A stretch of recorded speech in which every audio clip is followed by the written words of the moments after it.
오늘 또 하나님의 말씀으로 하루를 살아가시는 여러분을 위해 우리 주님의 크신 은혜와 사랑이 가득하기를 축복합니다. 오늘 읽은 사무엘하 4장에서 8장의 말씀은요, 다윗이 통일왕국의 왕이 되고 행한 일들을 소개하고 있습니다. 전체적인 내용은 다음과 같습니다. 먼저 다윗이 유다의 왕이 되어 7년 6개월이 지난 후에 이스라엘의 12지파의 장로들은 헤브론으로 와서 다윗과 언약을 맺고 다윗을 이스라엘의 왕으로 삼습니다.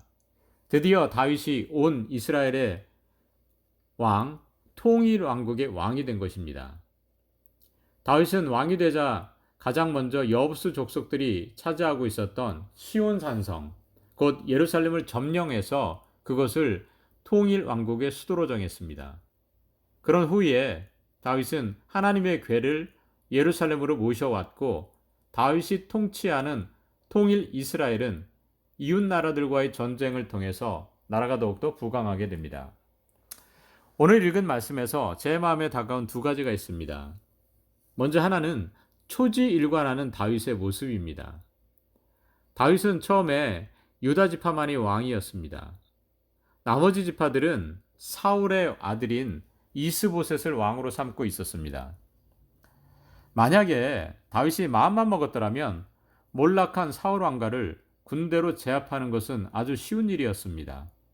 또한 유다 지파를 제외한 나머지 지파들도 강압적으로 굴복시켜서 통일왕국의 왕이 될 수 있었습니다. 하지만 다윗은 자신의 손으로 사울의 집안을 멸절시키고 이스라엘의 다른 지파에게 물리력을 행하지 않았습니다. 마치 예전에 사울 왕을 죽일 수 있는 기회가 있었음에도 불구하고 죽이지 않고 때를 기다린 것과 같았습니다. 다윗이 끝까지 기다리자 사울의 아들인 이스보셋은 그의 부하들에 의해서 살해당했습니다. 그런 후에 이스라엘 11지파의 지도자들이 모여 헤브론으로 다윗을 찾아와 왕으로 추대했습니다. 이렇게 초지일관하기가 쉽지 않은데 다윗이 한 가지 마음을 끝까지 품을 수 있었던 이유가 과연 무엇이었을까? 이것은요, 사람의 의지대로 되는 일이 아닙니다. 왜냐하면 살다 보면 상황이 변합니다. 그리고 만약 상황이 변하지 않으면 사람이 변합니다.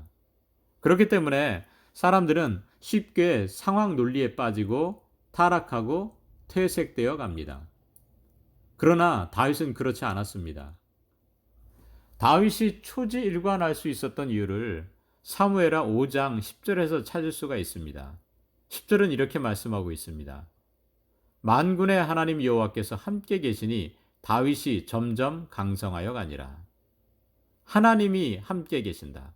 이 히브리어로 임마누엘입니다. 그렇습니다. 다윗이 초지일관할 수 있었던 이유는 다윗이 하나님과 함께 했기 때문입니다. 하나님과 함께하면 무엇을 할 때요? 먼저 하나님께 묻게 됩니다. 다윗이 하나님과 동행하는 사람인 것을 우리는 그가 전쟁에 임할 때의 모습을 통해서도 알 수 있습니다. 다윗이 통일왕국의 왕이 되었다는 소식을 듣고 블레셋 사람들이 다윗을 건드려 봅니다. 다윗은 어떻게 합니까? 5장 19절의 말씀입니다. 하나님, 올라가도 되겠습니까? 나에게 이 블레셋 사람들을 맡기시겠습니까? 이렇게 하나님께 여쭤봅니다. 그렇게 해서 다윗은 첫 번째 전투에서 블레셋을 물리쳤습니다. 하지만 블레셋 사람들은 쉽게 물러나지 않았지요. 다시 올라옵니다. 그때 다윗은 또 어떻게 합니까? 23절입니다. 다윗이 여호와께 여쭈니 라고 말씀합니다. 하나님 앞에서 철저하게 부서지고 하나님 앞에서 광야 훈련을 잘 받은 그 사람의 모습이요, 다윗에게서 나타납니다. 어떤 일이든지 하나님께 여쭙고 기도하는 다윗입니다. 그는 광야에서 살아남는 방법을 배운 것이 아니라 하나님께 기도하는 법을 훈련받은 것을 볼 수 있습니다. 하나님께서 오늘 우리를 광야 같은 세상에서 훈련시키시는 것은 생존을 가르치기 위함이 아닙니다. 바로 기도하는 법을 가르치고자 하심입니다. 하나님께서 우리에게 힘을 빼게 하시고 가지고 있는 욕심을 버리게 하시고 결국 겸손하게 무릎으로 나아가게 하십니다. 그 하나님의 손길에 복종하고 무릎을 꿇어야 됩니다. 만약 그렇지 않으면 그때까지, 그 시간이 올 때까지 하나님은 끝까지 우리를 다루십니다. 오늘 하루도 하나님께서 우리에게 무릎 꿇고 기도하기를 원하시는 그 부르심에 순종해서 기도함으로 시작하시고 하나님의 뜻을 묻는 것으로 오늘 하루를 살아가시는 저와 여러분들이 되시기를 간절히 소망합니다. 오늘 제가 본문을 읽으면서 느낀 다른 하나는, 언약궤를 가져올 때 언약궤가 수레에서 떨어질 것을 방지하기 위해 웃사가 언약궤에 손을 댔다가 죽은 사건입니다.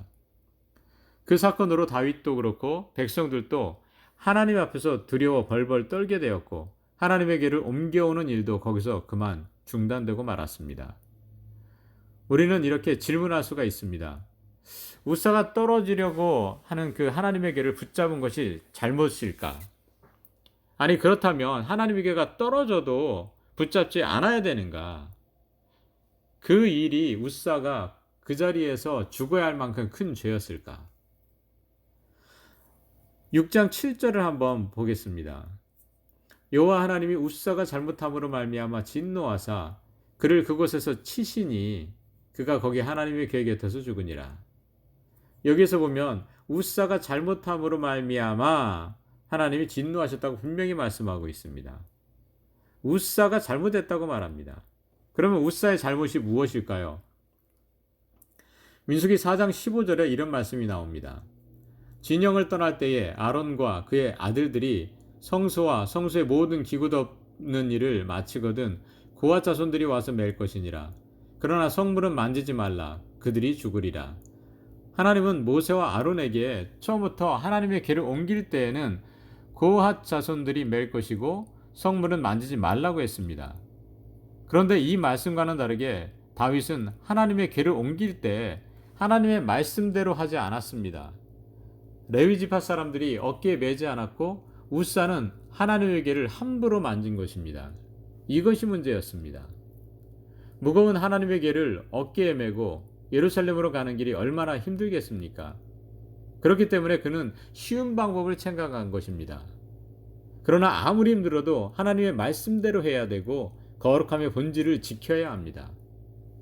웃사의 죽음은 아무 때나 교회 갈 수 있고 언제든지 성찬에 참여할 수 있는 오늘날 그리스도인들에게 엄숙하고 오싹한 경고를 주고 있습니다. 성경의 메시지는 분명합니다. 내 편할 대로 신앙생활하지 말라는 것입니다. 거룩하신 하나님 앞에서 마음을 흐트러지지 말게 하라는 것입니다. 오늘 하루도 내 편할 대로, 내 마음대로 하나님을 믿는 것이 아니라 하나님의 말씀대로, 하나님의 방법대로 하나님의 뜻을 구하며 그 뜻에 합당한 삶을 살아갈 수 있는 저와 여러분들이 되시기를 간절히 소망합니다.